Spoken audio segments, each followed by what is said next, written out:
The rejection that changed everything. Anna Parker stood outside the campus coffee shop where Jason Reed sat with his friends, laughing about some corporate merger he had orchestrated during his internship. She had rehearsed this moment 1,000 times in her small bedroom back in their hometown of Millbrook, thinking about how she would finally tell him how she felt after 4 years of watching him from afar. She took a deep breath, smoothed down her simple blue dress, and walked inside. Her heart thundered against her ribs as she approached his table. Jason looked up and smiled that charming smile that had captivated her since their freshman year orientation. He was handsome, in an effortless way, with dark hair that fell across his forehead and ambitious eyes that seemed to look right through people into their futures. She had spent countless nights at the library watching him study, memorizing the way he concentrated on his work and feeling her chest tighten whenever he looked her way. "Hello, Jason," she said softly, tucking a strand of brown hair behind her ear. "Can we talk for a moment, privately?" He exchanged glances with his friends and shrugged, standing up with an expression of mild curiosity. They walked outside to the quad, where the late spring sun cast long shadows across the grass. Anna felt her palms sweating as she gathered her courage. "Jason, I have something I need to tell you," she began, her voice trembling slightly.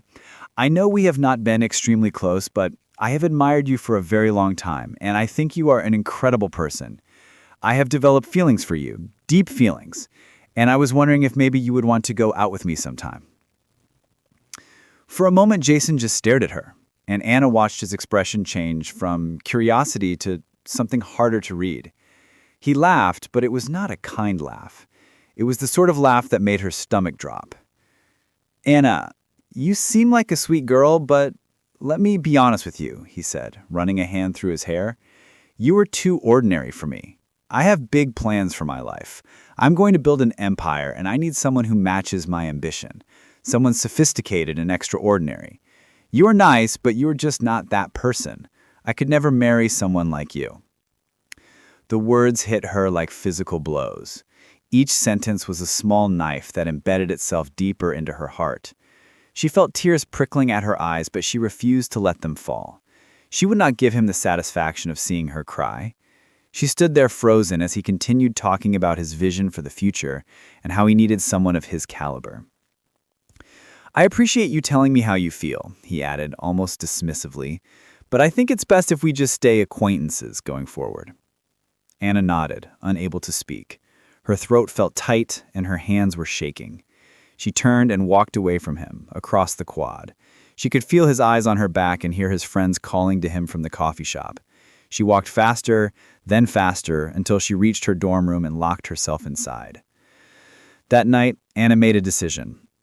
She would prove Jason Reed wrong about her. She would become extraordinary and powerful and successful, and she would never let anyone diminish her again. She started researching technology companies and business strategies. She picked up books on entrepreneurship and coding. She began taking additional courses and staying up late into the night, teaching herself skills that she knew would matter. She worked part-time jobs to save money. She sacrificed her social life and her youth. 7 years later, that timid college girl would no longer exist. The billionaire returns. Anna stepped out of the sleek black Mercedes in front of the Reed Innovations headquarters building in downtown Chicago. She wore a tailored charcoal suit that had been custom designed by the top designers in Milan, and her hair was styled in an elegant updo that radiated power and sophistication. Her assistant Michael was standing beside her holding a leather portfolio containing all the paperwork necessary for the acquisition that was about to change everything. The company that Jason had built had finally crumbled under his own poor decisions and reckless management. His competitors had circled like sharks, sensing blood in the water, and his board of directors had turned against him. This morning, they would officially announce that an anonymous investor had acquired complete ownership of Reed Innovations. Anna had made sure to keep her involvement hidden until the final moment. She wanted to see the expression on his face when he realized exactly who had bought him out. They rode the elevator to the executive boardroom on the 52nd floor. Anna felt her pulse quickening, but she forced herself to remain calm and composed. She had spent 7 years preparing for this moment, and she would not let emotion compromise her professionalism. The elevator doors opened, and she stepped into the hallway where she could see through the glass walls of the conference room. Jason was already seated at the head of the table with his legal team around him. He looked tired, worn down by stress and financial ruin. His dark hair was still handsome, but it was graying at the temples, and his face had lines that had not been there before. He wore an expensive suit, but she could see the desperation in his eyes as he reviewed documents with shaking hands. Anna pushed open the conference room doors, and every head turned toward her. She watched in slow motion as Jason's face went completely pale, as recognition slowly dawned on him. His mouth fell open, and he stood up from his chair so quickly that it rolled backward and crashed against the wall. Anna, he breathed out her name like a ghost had just entered the room, like something impossible had materialized right in front of him. Hello, Jason, Anna said, smoothly, walking to the opposite end of the table from where he stood. I believe you were expecting someone else this morning. The color drained from his face entirely, and she could see his hands gripping the edge of the table. His legal team looked confused, glancing between Jason and this mysterious woman who had just walked in with such authority and confidence. You are the investor? He asked, though he already knew the answer. Her voice was like ice, like steel, like all the hurt she had carried with her for 7 years, condensed into 2 words. Anna, what have you done? He managed to ask, his voice hoarse. What have I done, Jason? She repeated with a slight smile. I have simply purchased your company, fair and square, through all the proper channels. Your board approved the sale, your shareholders have agreed, the paperwork is all completed, and as of 9 o'clock this morning, I am the majority shareholder and primary owner of Reed Innovations, which means I am now your boss. Jason's face went through a series of emotions: shock, anger, confusion, realization, and finally something that looked like fear. She had never seen him afraid before, and she found that she did not feel as satisfied as she had imagined she would. You cannot do this, he said desperately.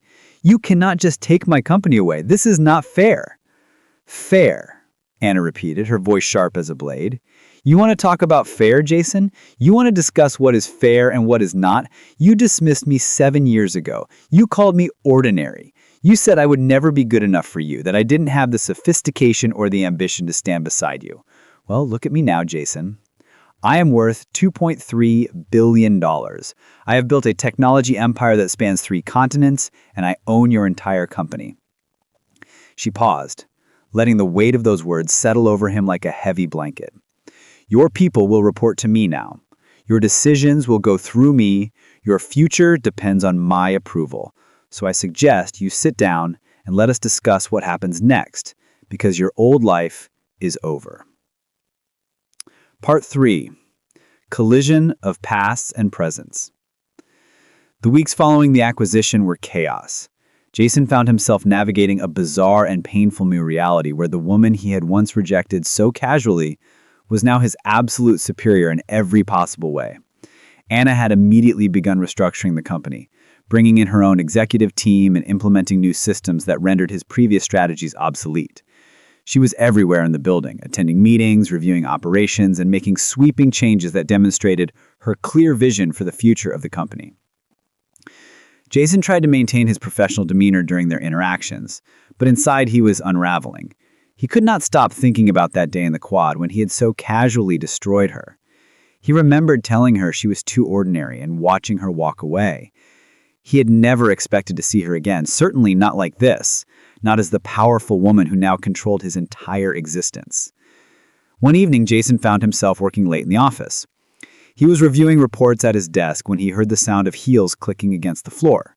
He looked up to see Anna walking past his office in a simple black dress, having apparently worked late as well. She was carrying files in her arms, and her face was serious and focused. Anna, he called out, unable to stop himself. She paused and turned, looking at him with cool, professional eyes, stepping into his office and closing the door behind her. Yes, Jason? What do you need? I wanted to talk her, he said, standing up from his desk. I think we should discuss this situation between us. This tension has been affecting the workplace, and I think we need to move past what happened in college. Anna set her files on his desk and looked at him with an expression that was hard to read. There was no anger in her face, but there was something else, something guarded and protected. There is nothing to discuss, Jason, she said calmly. We were two different people 7 years ago. You made your choices and I made mine. That is all there is to it. This is business, and I conduct my business with professionalism and efficiency. But Anna, he started to say, taking a step toward her, I was young. I was stupid. I didn't understand what I was throwing away. She held up her hand, silencing him, and he was struck by how easily she commanded a room now, how naturally authority seemed to rest on her shoulders. Do you think apologizing now will change anything, Jason? Do you think saying sorry will erase 7 years of pain? Do you think it will somehow make us even or give us some sort of closure? She asked, her voice steady but with an edge of emotion. I was broken after what you said. I took that rejection and it motivated me, but it also haunted me. It took me years to rebuild my self-confidence. The choice. 3 weeks later, Sophia sat in a small apartment in Queens, far from the penthouse, far from Ethan, far from the life she had constructed with such meticulous care. The FBI had frozen her accounts, seized her possessions, and was building a case against her for fraud and conspiracy. She had become the very thing she had always feared, invisible, powerless, worthless. But it was the photograph that changed everything. It arrived without explanation or postage, just slipped under her door. A photo of herself from 6 months ago at a charity gala, looking radiant and confident. But someone had written on the back in Claire's handwriting, "Do you want to know who you really are, or do you want to spend the rest of your life hating who you pretend to be?" Sophia turned the photo over and over, studying her own face, trying to understand what Claire was asking. She thought about her childhood, about why she had become someone so willing to manipulate and destroy. She thought about the moment she first met Ethan, when something in her had recognized a kindred spirit, someone as broken as she was, just hidden under better clothes. That night, Sophia made a decision.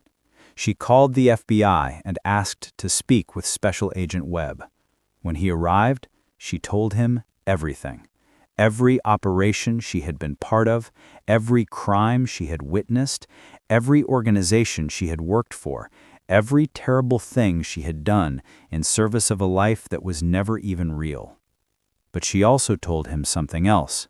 She told him that Claire Lawson was the real victim in all of this, that Ethan, despite his crimes, still loved Claire in the only way he knew how, and that Sophia herself was willing to testify against the men who had sent her to destroy Ethan's life in the first place. As she made her confession, something shifted inside her, like a locked door opening for the first time. She was terrified, yes, but also strangely free. Finally, she was being honest. Finally, she was telling the truth. Finally, she was choosing to be someone other than what her circumstances had made her. The last thing Agent Webb told her before he left was that Claire had known this moment would come.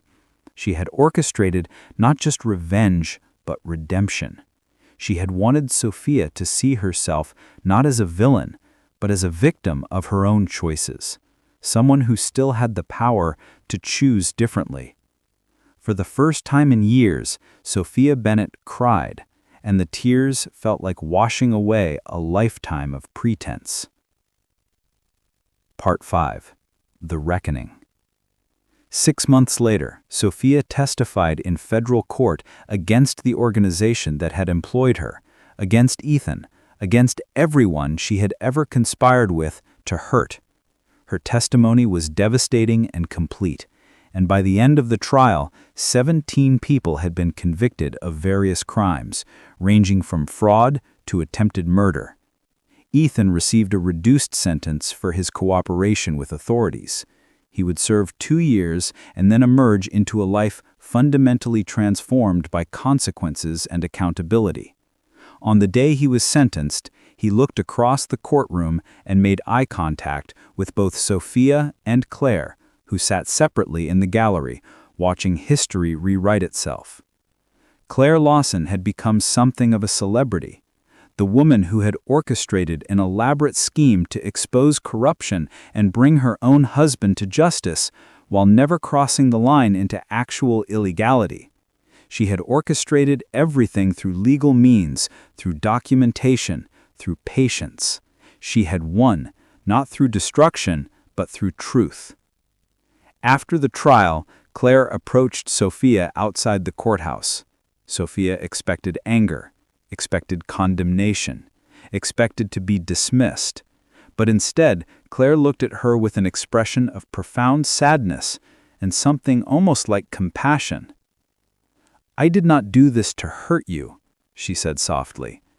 "I did this because I believed you were capable of being more than what you were. If I had not believed that, I never would have wasted my time orchestrating your awakening."